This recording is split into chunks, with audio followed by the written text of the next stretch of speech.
Buenas noches, nuestro grupo es el número 10 y esta es nuestra fase número 3 de epistemología. Mi nombre es Nicole Zárate y hoy vengo a hablarles sobre las corrientes del pensamiento científico.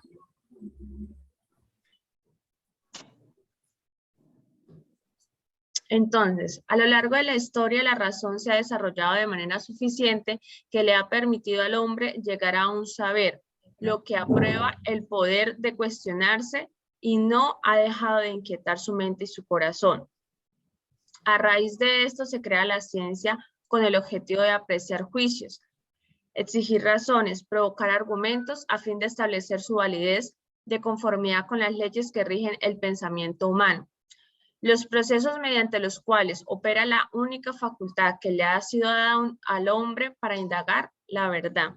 Es por esto que una capacidad crítica nos permite emitir una opinión sustentada y en esto radica que la inquietud del hombre permite exigir razones para conocer su validez y la única facultad con la que cuenta sería la razón.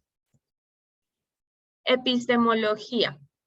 Existen varios autores que dieron su concepto de lo que era la epistemología, entre ellos se encuentra Tamayo, que al citar a Aristóteles reconoce la epistemología como la ciencia que tiene por objetivo conocer las cosas en su esencia y en sus causas.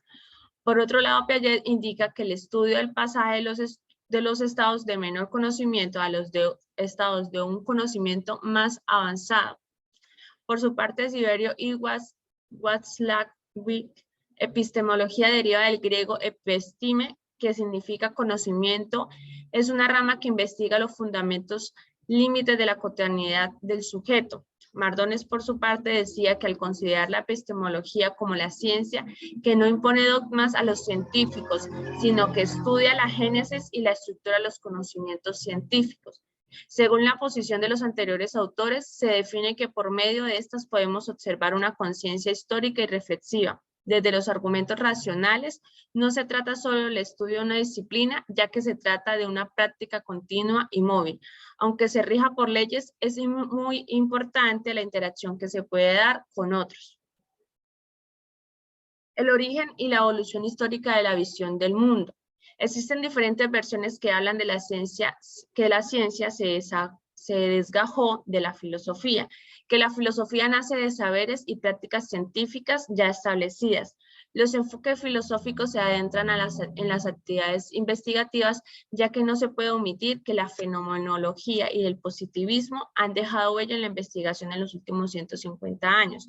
Cada uno tuvo una circunstancia social y es natural entender que es una elección poco esquemática que ocupa un lugar considerable en la academia.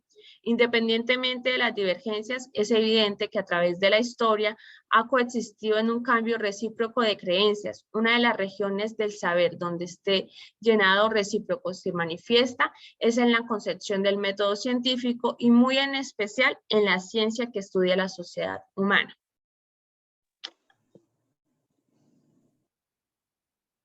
Continúa. Buenas noches. Buenas noches, mi nombre es Dalia Romero y a mí me correspondió hablar sobre corrientes de la fenomenología y la hermenéutica. En estas corrientes hablamos de la reflexión acerca de las ciencias, cómo ha venido en constante estudio y cómo ese estudio ha servido para mejorar esos saberes y teorías a lo largo de la línea del tiempo. Dice: teniendo en cuenta la ciencia teórica y referencial que genera estas reflexiones, se ha hecho uso de dos corrientes importantes. En este caso sería fenomenología y hermenéutica, las cuales poseen una gran importancia en todos los procesos de investigación que se han realizado para poder tener un referente como tal. Siguiente. Siguiente, Nicole. La fenomenología. La fenomenología es una corriente filosófica desarrollada al principio del siglo XX. Es la anterior, Nicole. Nos habla sobre que en la fenomenología existen dos objetos como tal. Uno es el objeto real y el otro es el objeto fenómeno. El objeto real es aquel que existe Es así que existe, así no lo hayamos descubierto, no lo hayamos descubierto los seres humanos. Luego ese objeto se convierte en un objeto fenómeno cuando finalmente el ser humano lo da como que ya existe, ¿sí? También es conocido en una existencia, es conocido en su existencia por nosotros en un momento dado. Su mayor representante es Edmund Husserl. Exige alejarse de todas las ideas previas, teorías, modelos o tesis interpretativas a fin de evitar caer en prejuicios. Siguiente. La siguiente corriente es la hermenéutica. La hermenéutica es el arte de interpretar textos para fijar su verdadero sentido, ¿sí? Está inspirada en el dios Hermes, quien en la época, en la antigua Grecia, era quien interpretaba los mensajes divinos a los reyes de aquella época, ¿sí? A la hermenéutica se le puede llamar también como una técnica metodológica que nos enseña la manera de hacer lectura o interpretación de un texto. Dice que en la psicología la hermenéutica nos deja la posibilidad de interpretar textos y comportamientos que se relaciona mucho con el ejercicio comunicativo, ¿sí? Aquí en la hermenéutica no hay hecho que se centra en lo que se interpretan los textos. Nunca se ha llegado a una definición como tal de un texto, ya que se interpreta y se vuelve a interpretar con el objetivo de comprender al fondo. Aquí lo que se quiere es comprender ese significado como tal del texto, ¿ya? La hermenéutica es interpretativa, empírica, cualitativa y reflexiva. La siguiente corriente que nos tocó estudiar es la filosofía del lenguaje. La filosofía del lenguaje tiene mucha correlación con la hermenéutica. Dice que también es un aporte muy importante, que da un aporte muy importante a la psicología, porque busca que comprendemos el significado del lenguaje. ¿Sí? Hay muchas formas en que nosotros nos podemos comunicar, que se puede interpretar el lenguaje. Entonces, a través de la filosofía, ellos nos ayudan mediante nuestra carrera, que es la psicología, a interpretar muchas cosas. Dice que una de las consideraciones que tienen los filósofos de los lenguajes es que la lengua es un sistema formal particularmente difícil, cuyas deficiencias deberán remediarse a suplirse. No se interesa por el significado individual de una palabra o una oración. Lo que más le interesa a los filósofos del lenguaje es encontrar respuestas a las preguntas que tengan que ver con el significado de la expresión. ¿Qué significa? ¿Cómo significa eso? Se interesa por encontrar las relaciones entre el significado y la verdad. Muchas gracias.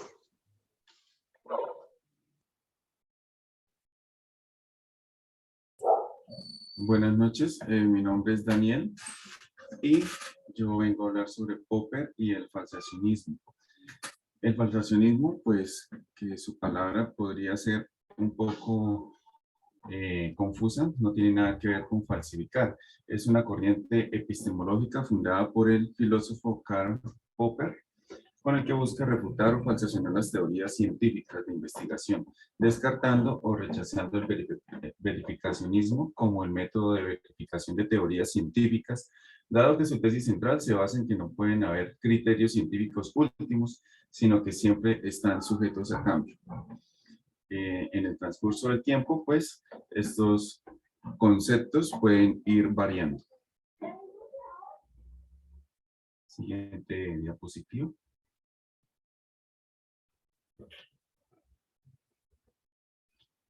Me regalan la otra diapositiva, Nicole. Listo. Popper ejemplifica con una ilustración que por muchos millones de cuervos que sean de color negro, no podemos afirmar de que todos los cuervos son negros. Por el contrario, si llega a haber un cuervo que no sea negro, sí podemos afirmar que todos los cuervos no van a ser negros. No todos son negros. Bajo estos criterios de incuestionabilidad no puede haber universalización exacta de un resultado científico. Tiene fuerza la refutación a través de la experiencia, dado que este es el distintivo de la investigación científica empírica de Popper. El falsacionismo propone que el científico proponga su teoría clara y precisa y además sea falseable, ya que el éxito está en falsear las teorías y así acercarse a lo que es y ir eliminando lo que no es, en la medida en que se va falsificando las teorías. Entonces, salió la teoría, tiene que ser una teoría clara, precisa, para poderla falsificar, que sea falseable y poderla falsear y de esa manera poder logrando llegar a lo que es. Agregarle la otra. Siempre se buscaba una hipótesis y, por ejemplo, un ejemplo de que no es falseable es que mañana tal vez llueva.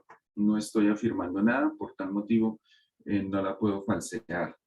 Y al tratarse de una expresión que no enuncia una afirmación, en este caso, pues no se puede falsear. Y una hipótesis falseable sería: el planeta Mercurio gira en una órbita, porque yo estoy haciendo una afirmación. De esa manera se puede buscar la manera en que se pueda falsear. Si no se puede falsear, quedará ahí en stand-by si de pronto un día, mucho más adelante, se pueda falsear, o eso sería lo que es. Corrientes científicas y empirismo y racionalismo. Entonces, el contraste, perdón.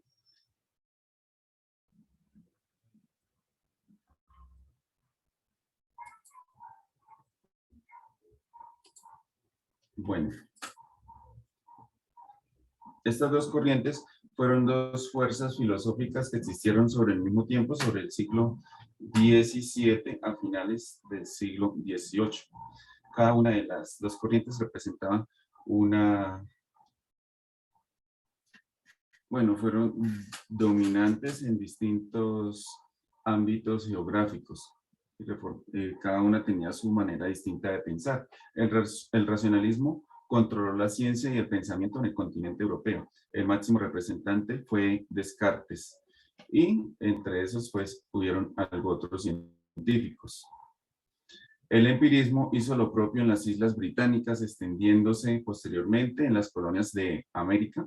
El máximo exponente del empirismo fue Hume, seguido también por algo otros científicos.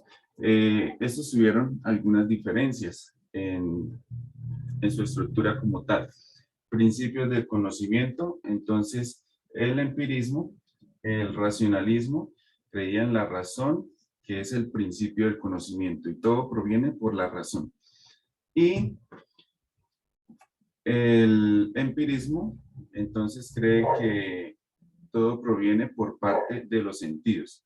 La única posibilidad para que un conocimiento pretenda alguna certeza siempre llegaba por los sentidos. La metodología del conocimiento: el racionalismo utiliza la deducción como una metodología de la ciencia, y el empirismo utiliza la inducción como metodología de la ciencia, ya que la inducción es el modo de razonar desde lo particular a lo general, desde los hechos a la síntesis. Y la deducción sería lo contrario: razonar desde lo general hasta lo particular, desde las síntesis generales hasta las conclusiones particulares.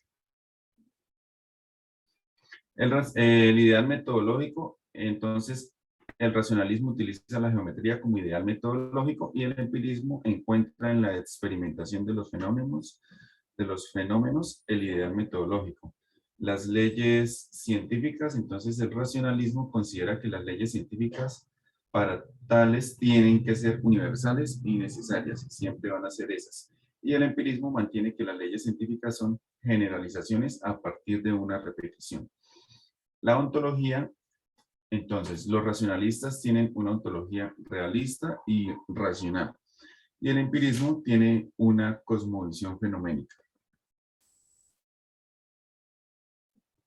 La verdad cognoscitiva y ontológica: el racionalismo sostiene que existe una verdad absoluta, tanto cognoscitiva como ontológica, y el empirismo no cuestiona la existencia o no de la verdad, pero sí duda de la capacidad humana para alcanzarla. A lo más sumo que podemos llegar,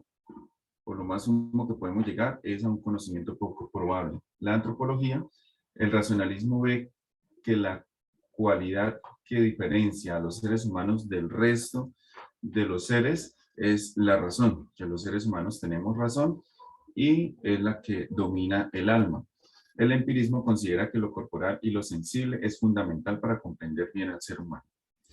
Y la ética, el racionalismo busca un principio fundamental sobre el que asentar su construcción moral, y la ética empirista se guía a través de la emoción, al agrado y a la utilización social, que dominaron lo que se llama sentido común.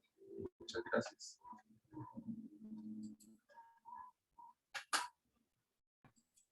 Hola, buenas noches. Mi nombre es Yurbi Bautista y les voy a hablar sobre el positivismo. El positivismo surge en Francia en el siglo XIX. Es un sistema filosófico donde se acepta el método científico para obtener la verdad.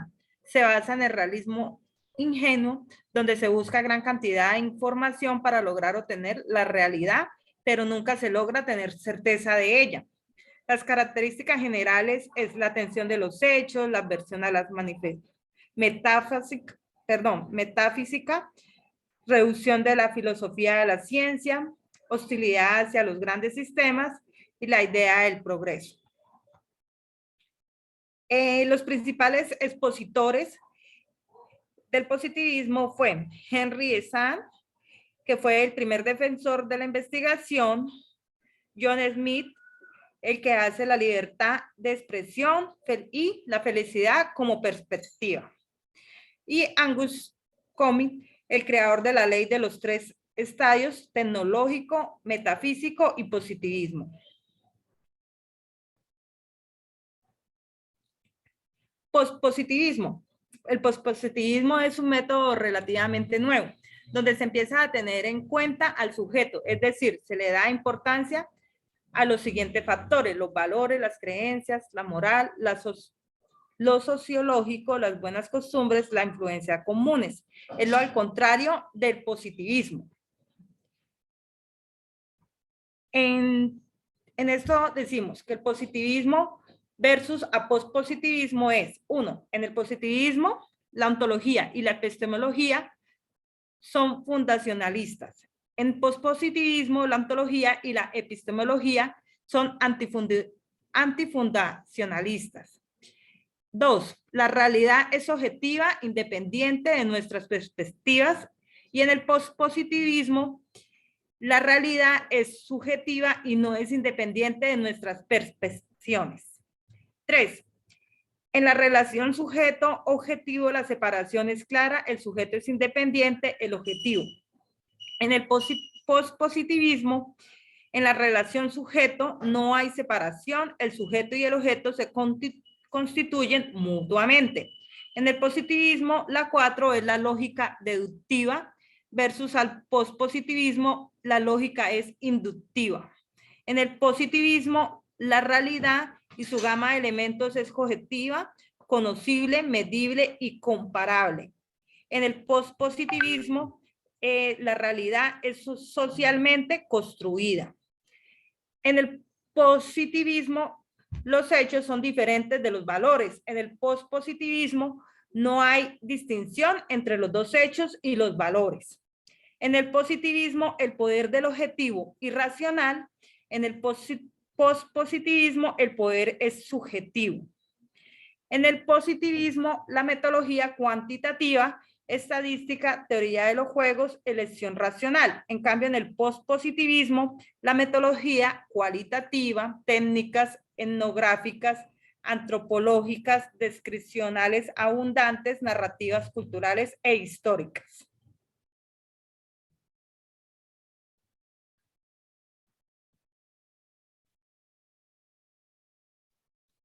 Bueno, y continuamos entonces con la siguiente unidad.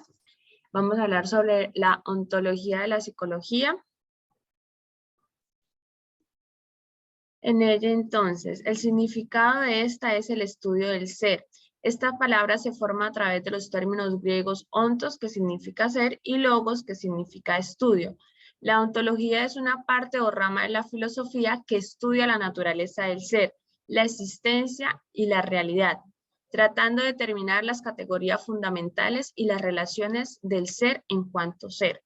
Engloba algunas cuestiones abstractas como la existencia o no de determinadas entidades, lo que se puede decir que existe y lo que no.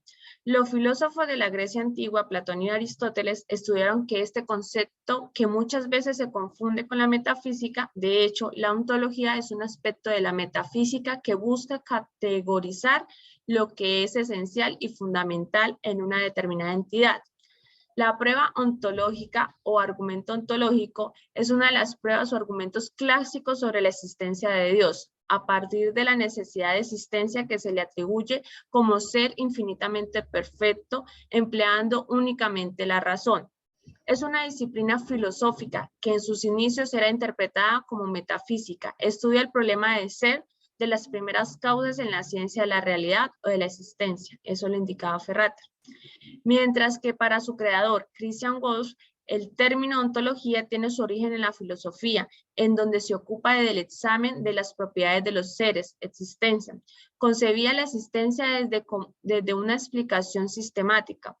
Por consenso general, la psicología inició en el año 1879, cuando Wundt creó el primer laboratorio de psicología en la Universidad de Leipzig, en Alemania, en donde se identificaba un campo de indagación como ciencia. Este otorgó un lugar central a la atención selectiva y al proceso por el cual se determina lo que se ve atender en un momento dado. Para Wundt, la atención es controlada activamente por las intenciones, los motivos, lo que dio lugar al uso del término voluntarismo.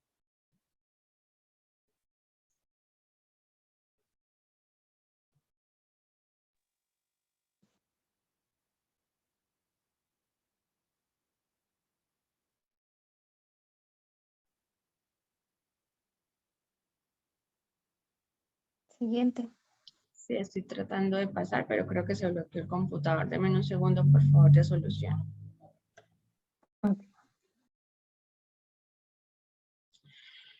Edward Teacher, quien trabajó en la Universidad de Cornell, fue considerado el principal representante del estructuralismo en los Estados Unidos y quien dedujo que el papel de la psicología era identificar los elementos simples de los pensamientos y sentimientos y cómo podían combinarse e integrarse. Aunque la escuela estructuralista de la psicología tuvo una vida relativamente corta y poco efecto a largo plazo, el estudio de la percepción y la sensación continua siendo una parte importante de la psicología contemporánea. Uno de los primeros académicos que cuestionó el estructuralismo fue el norteamericano William James. Cuando joven, James obtuvo un grado en fisiología y estudió filosofía por su cuenta. Finalmente, en la psicología encontró el vínculo entre ambas disciplinas. Todas las ideas de los iniciadores de la psicología anteriormente expuestos veían cómo en el estudio de los procesos mentales, esos pueden ser conscientes o inconscientes, lo que se llama psicoanálisis, visto como una unidad discreta y compuesto de estructuralismo o como un flujo siempre cambiante, el funcionalismo. El método principal de recolección de datos era la introspección y la autoobservación en un laboratorio o en el diván del analista. Luego, una nueva generación de psicólogos se rebeló contra este enfoque. El líder del desafío fue el estadounidense John B. Watson, cuyos postulados se verán a continuación. Sigues, Dalia. Uno de los postulados que llevaba al contrario de la ontología era el conductismo, que quien decía mi compañera, uno de sus representantes fue John Watson. Él decía que si la psicología era considerada como una ciencia, debía utilizar algunos métodos de investigación para poder dar una teoría. Una de estas, que es el conductismo, era un método de investigación basado en el estudio y análisis del comportamiento o conducta del individuo. Es por eso que esta línea se llamaba así. El individuo no puede ver ni definir la ciencia más de lo que puede observar el alma. A partir del conductismo, ellos realizaron una serie de experimentos que condicionaban, ¿sí? al individuo para esperar una respuesta. El conductismo dominó hasta finales de los años 60. Trataban de identificar los principios universales del aprendizaje y dejaron de lado muchas preguntas acerca de los procesos mentales. Ellos querían dar una teoría como tal y encima de eso pasaron muchas preguntas que a continuación nuestro compañero va a darnos. La siguiente línea.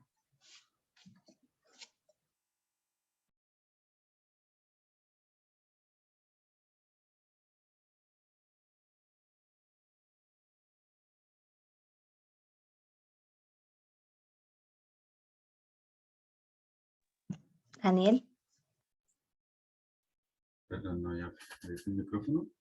El cognitivismo es un enfoque predominante en la psicología y las ciencias cognitivas en general. Parece ser el primero en direccionarse hacia el estudio científico de las facultades mentales, pero este mismo, en su dirección, deja por fuera algo otras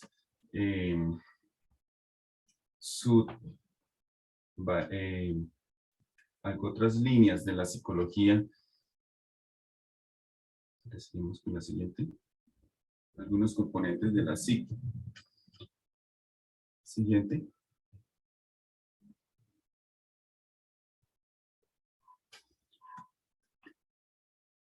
Esto lleva a causar una revolución cognitiva en la que dirigió un cambio del enfoque limitado paradigmático que se traía y ahora se dirige hacia una percepción mucho más amplia, abarcando los nuevos subcampos, tomando todas esas ideas en los subcampos que el cognitivismo había dejado por fuera. Por ejemplo, se tuvo este ejemplo, el niño es un tablero en blanco cuyo desarrollo es moldeado por su entorno, ¿sí? Entonces, todas estas cosas no estaban contempladas dentro del cognitivismo. Al realizar dicha organización del pensamiento científico y psicológico, se abarcan entonces los campos existentes y los nuevos subcampos de la psicología, y entre ellos la psicología del desarrollo, que es un subcampo que ha contribuido y a la vez se ha beneficiado del surgimiento de la psicología cognitiva. Y la psicología cognitiva, que viene entonces posteriormente abarcando todos esos campos que estaban por fuera. Entonces viene y ahora con un concepto mucho más amplio, donde cabe el pensamiento, el sentimiento, el aprendizaje, el recuerdo, la toma de decisiones, juicios, inteligencias, entre otros. Y los psicólogos cognitivos están interesados en la manera en que la gente procesa la información. En contraste con el conductismo, los psicólogos cognitivos creen que los procesos mentales pueden y deben estudiarse científicamente. Con base en la investigación sistemática de este tipo, se pueden obtener información sobre los procesos cognitivos que hay detrás de la memoria humana. Listo.